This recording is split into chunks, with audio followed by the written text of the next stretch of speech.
Hello everyone, welcome to the woman of honour series. എല്ലാവർക്കും palm സൺഡേയുടെ ആശംസകൾ അറിയിക്കുന്നു. അതായത് ഓശാന പെരുന്നാൾ.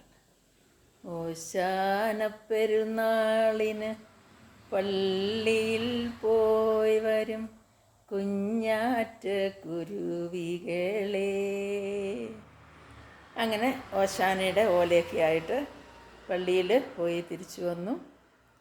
പള്ളിയിൽ നിന്നും വാഴ്ത്തി ലഭിച്ചതായ ഓശാനയുടെ അനുഗ്രഹിക്കപ്പെട്ട ഓലയുമായി ഭവനത്തിലേക്ക് വരുവാനായിട്ട് സാധിച്ചു. ലോകമെമ്പാടും ഇന്ന് പാം സൺഡേ ആഘോഷിക്കുന്നു.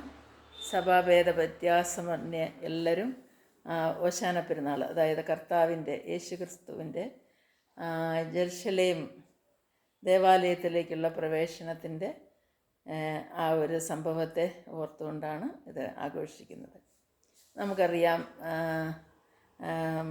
യേശുക്രിസ്തു ഒരു കഴുതക്കുട്ടിയുടെ മുകളിൽ, ആരും കയറിയിട്ടില്ലാത്ത ഒരു കഴുതക്കുട്ടിയുടെ മുകളിൽ കയറിയിരുന്നു കൊണ്ട് ആ ഒലിവ് മലയുടെ സൈഡിൽ കൂടെ ഉള്ള റോഡ് വഴി അവർ ദേവാലയത്തിലേക്ക് പോകുന്ന റോഡിലൂടെ ഓശാന പാടിക്കൊണ്ട് എല്ലാവരും കർത്താവെ ഞങ്ങളോട് കരുണ തോന്നണമേ എന്നോ ഞങ്ങളുടെ മേൽ പ്രകാശിക്കണമേ എന്നും അർത്ഥം വരുന്ന ഹോശന്ന, ദാവീദ് പുത്രന് ഹോശന്ന എന്ന് വിളിച്ച് ആഘോഷപൂർവ്വം കർത്താവിനെ വരവേൽക്കുന്നതാണ് നമ്മൾ കാണുന്നത്.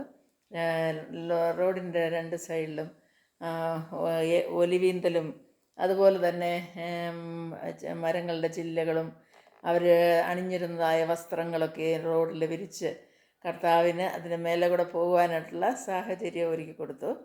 അങ്കികളും അതുപോലെ തന്നെ ആർഭാടത്തിൻ്റെയും അഹങ്കാരത്തിൻ്റെയൊക്കെ വസ്ത്രങ്ങൾ ഊരി റോഡിൽ വിരിച്ചുകൊണ്ട് കർത്താവിൻ്റെ മുമ്പിൽ സ്വയം താഴുന്നതായ ഒരവസ്ഥ. അത് കുതിരയുടെ മേലെ അല്ല കർത്താവ് കയറിയത്, കഴുതയുടെ മേലെയാണ്.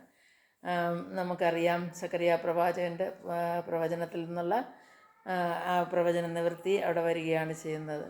അതുപോലെ തന്നെ ജെറുസലേം ദേവാലയത്തിൽ വന്ന്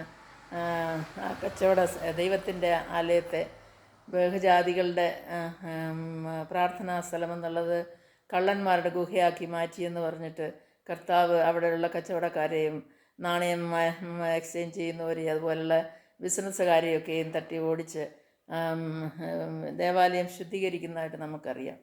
അപ്പോൾ നമ്മളുടെ സ്വഭാവത്തിലുള്ളതായ പല പോരായ്മകളെയും നമ്മൾ മാറ്റിക്കൊണ്ട് നമ്മളുടെ ദുരാഗ്രഹമാകാം, അല്ലെങ്കിൽ നമ്മൾക്ക് ദൈവത്തിന് ഹിതമല്ലാത്ത എന്തെങ്കിലും നമ്മുടെ ജീവിതത്തിലുണ്ടെങ്കിൽ അതൊക്കെയും മാറ്റി കർത്താവിൻ്റെ സന്നിധിയിൽ നമ്മെ തന്നെ സ്വയം താഴ്ത്തി ഒരു ശുദ്ധീകരണത്തിൻ്റെ അനുഭവത്തിലേക്ക് നമ്മൾ കടക്കുക എന്നുള്ളതാണ്. കർത്താവ് ഭവനത്തെ ദേവാലയത്തെ ശുദ്ധീകരിച്ച പോലെ കർത്താവിൻ്റെ നമ്മൾ പൗലോസ് അപ്പോസ്തലൻ പറയുന്ന പോലെ നിങ്ങൾ ദൈവത്തിൻ്റെ മന്ദിരമാകുന്നു എന്ന് പറയുന്നല്ലോ. അപ്പോൾ നമ്മളുടെ ശരീരത്തിനുള്ളിൽ പരിശുദ്ധാത്മാവ് വസിക്കുകയും നമ്മളുടെ ഹൃദയത്തിനുള്ളിൽ ദൈവം വസിക്കുകയും ചെയ്യുമ്പോൾ നമ്മൾ ദൈവത്തിൻ്റെ മന്ദിരമായി മാറുകയാണല്ലോ. ആ മന്ദിരത്തെ വിശുദ്ധിയോടുകൂടി സൂക്ഷിക്കേണ്ടത് നമ്മളുടെ ഓരോരുത്തരുടെയും കടമയാണ്. അപ്പോൾ യേശു യെരൂശലേം ദേവാലയം ശുദ്ധീകരിച്ചതുപോലെ നമ്മൾ ഓരോരുത്തർക്കും നമ്മുടെ ദൈവത്തിൻ്റെ മന്ദിരമാകുന്ന നമ്മളുടെ ഹൃദയത്തെയും നമ്മുടെ ശരീരത്തെയും വിശുദ്ധിയോടുകൂടെ സൂക്ഷിക്കാൻ ശുദ്ധീകരണത്തിൻ്റെ അനുഭവത്തിലേക്ക് കടന്ന് ഇനിയും പെസഹ, വ്യാഴം, ദുഃഖവെള്ളി, ദുഃഖശനി, ഈസ്റ്റർ അങ്ങനെയുള്ള കാര്യങ്ങളൊക്കെയും വരുന്ന ഈ ഹോളി വീക്കിൽ നമ്മളെ തന്നെ സ്വയം ദൈവസന്നിധിയിൽ താഴ്ത്തി നമുക്ക് അവൻ്റെ ഇഷ്ടമനുസരിച്ച് ജീവിക്കാനായിട്ട് നമ്മളെ തന്നെ സമർപ്പിക്കാം. എന്നെ കേൾക്കുന്ന എല്ലാവർക്കും വേണ്ടി ദൈവസന്നിധിയിൽ പ്രാർത്ഥിച്ചുകൊണ്ട് എല്ലാവർക്കും നല്ലൊരു ദിവസം നേരുന്നു. Bye to all. May God bless you all. Bye. Wish you a happy palm Sunday. By.